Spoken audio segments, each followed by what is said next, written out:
सारी चीजें मेरे पास हैं। एक बार नहीं, 3 बार मैंने किया। यूपी टेट, सी टेट, सारी चीजें निकाल ली। 2018 से लेके आज तक ये लगभग सबको जानकारी है और ये विधानसभा में भी एक्सेप्टेड है कि वैकेंसियां खाली हैं और तब भी वैकेंसियां दी नहीं जा रही हैं। इसी बात को लेके मैं कल उनसे मिला था। और दूसरी चीज ये थी कि यूपी SSSC 2022 से मैंने ये बात की कि 2022 से मैंने यूपी SSSC की तैयारी शुरू की। यूपी SSSC का कुछ ऐसा सिनेरियो है कि आज अगर देखा जाए तो लगभग 8 से 10 वैकेंसी है 2022 से लेके आज तक। ये चार्ट प्रिपेयर किया है क्या? आइए एक बार मैं दिखाऊंगा एक बार।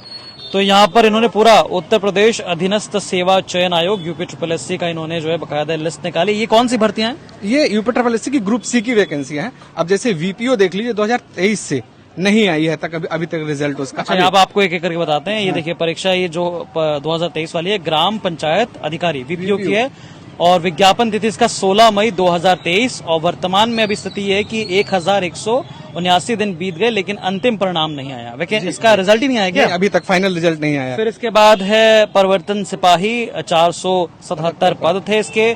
24 जून 2023 की मतलब इसका विज्ञापन आया इस भर्ती का और अभी जो है 1140 दिन बीत गए लेकिन अंतिम रिजल्ट इसका भी नहीं आया। इसके बाद है जूनियर असिस्टेंट, जो कि 5512 पद हैं। 4 अगस्त 2023 को इसकी भर्ती आई और इसके बाद अभी भी इसका परिणाम आप देखेंगे तो वो अभी नहीं आया है। इसके बाद वन रक्षक भर्ती 2023, 20 सितंबर 2023 को ही ये एप्लीकेशन फॉर्म आया था इसका, लेकिन मेडिकल एग्जाम का रिजल्ट तक नहीं आया अभी तक। फिर इसके बाद सहायक लेखाकार और उसके बाद लेखा परीक्षक, 3 फरवरी 2024 की आई भर्ती है ये। 916 दिन बीत गए लेकिन अंतिम परिणाम नहीं आया।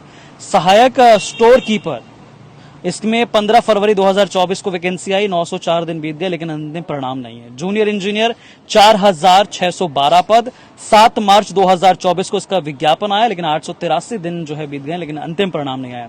फिर ANM 5272 पद इसके हैं। 28 अक्टूबर 2024 को इसका विज्ञापन आता है और अभी तक डीवी डेट तक नहीं आई है। जूनियर असिस्टेंट 3284 पद हैं। 26 नवंबर 2024 की आई वैकेंसी है। 619 दिन बीत गए, अब तक टाइपिंग भी यहाँ पर नहीं हुई है। तो ये मुझे बताइए, ये डेटा कैसे कलेक्ट किया आपने, कहाँ से? ऑथेंटिक है? ये ऑथेंटिक डेटा है और सब जानते हैं ये। अगर आप उनकी वेबसाइट्स पे जाएंगे, ये वैकेंसीज के सारे डिटेल आप निकालेंगे तो आपको सारी डिटेल वहां से मिल जाएंगी। ये सारे ऑथेंटिक डेटा है कि ये विद प्रूफ है कि ये चीजें हैं। तो ये आपने राहुल गांधी को कल दिया? जी, इसमें बहुत हमने शिक्षक भर्ती की बात की और ये इसको भी दिया कि सर हमारी सुनवाई की जाए। इवन मैं केशव प्रसाद मौर्य सर को भी दे चुका हूँ ये चीज की सर ये चीजें हैं, देख लीजिए। और मैं वेटिंग लिस्ट के लिए भी सर से मिला कि सर देखिए हमारी वैकेंसीज हैं। अब जैसे इसमें मैं 3 वैकेंसीज में हूँ, अब मैं अगर 1 वैकेंसी में हो गया, 2 वैकेंसी तो खाली चली गई, लेकिन उन 2 वैकेंसियों में उन बच्चों को मौका मिले जो थोड़ा नीचे हैं। अगर 2 सीट खाली गई तो वो सीट तो बेकार जाएगी, फिर सरकार का सारी चीजें नए प्रोसेस करने में तरीका होगा। तो मेरी डिमांड सिर्फ इतनी थी, खासकर शिक्षक भर्ती को लेकर कि जो वैकेंसी खाली है उसको दिया जाए, और यूपी SSSC को लेकर ये थी कि जितनी पेंडिंग वैकेंसियां हैं उनको जल्दी से जल्दी निकल। इसकी शुरुआत से समझेंगे इसको। जैसे शिक्षक भर्ती आपने तैयारी की 2017 से। जी सर। इसका 18 में जो है एक रिजल्ट आया और 69,000 शिक्षक भर्ती, जो कि अभी उसमें जो है आरक्षण का मामला कोर्ट में है। जी, आरक्षण और तो आपने ये तैयारी जो है, आप कहाँ के रहने वाले हैं, कहाँ आपने आकर तैयारी की, किधर रह रहे थे आप? जी, मैं बेसिकली प्रयागराज का ही हूँ और यहीं रहता हूँ। घर मेरा गाँव दूर है थोड़ा सा, शहर में ही रह के किराए के कमरे में रहता हूँ।